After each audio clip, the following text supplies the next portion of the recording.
যখনই আমরা কোনো বিট্রেয়াল কিংবা চিটিংয়ের সম্মুখীন হই, মানে কেউ আমাদের সাথে বা আমাদেরকে চিট করেছে এবং আমরা হয়তো কোনো বিট্রেয়ালের সম্মুখীন হয়েছি, তো এই চিটিং বা বিট্রেয়ালকে হ্যান্ডেল করার জন্য আমাদের কাছে মূলত তিনটে অপশন থাকছে। ফার্স্ট অপশন এটাই যে সেই অপোজিট মানুষটার প্রতি রেগে যাও এবং রেগে গিয়ে তার প্রতি একটা রিভেঞ্জের টেন্ডেন্সি গ্রো করো।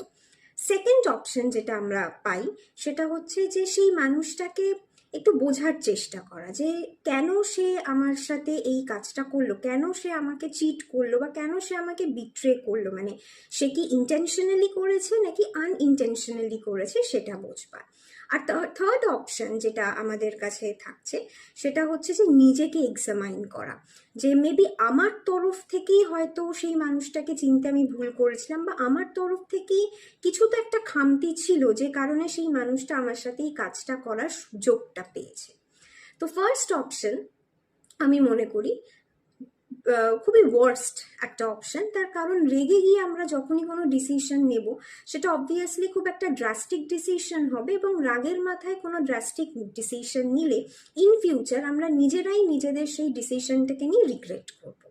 সেকেন্ড অপশন যেটা আমাদের কাছে থাকছে সেটা অনেক বেশি সেন্সিবল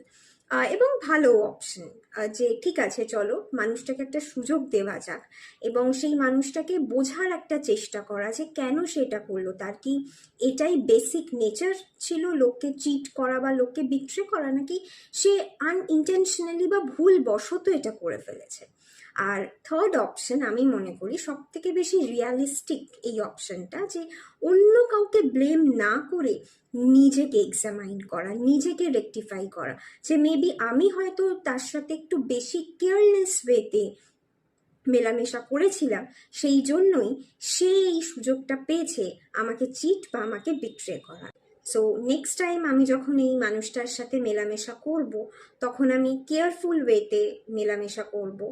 যাতে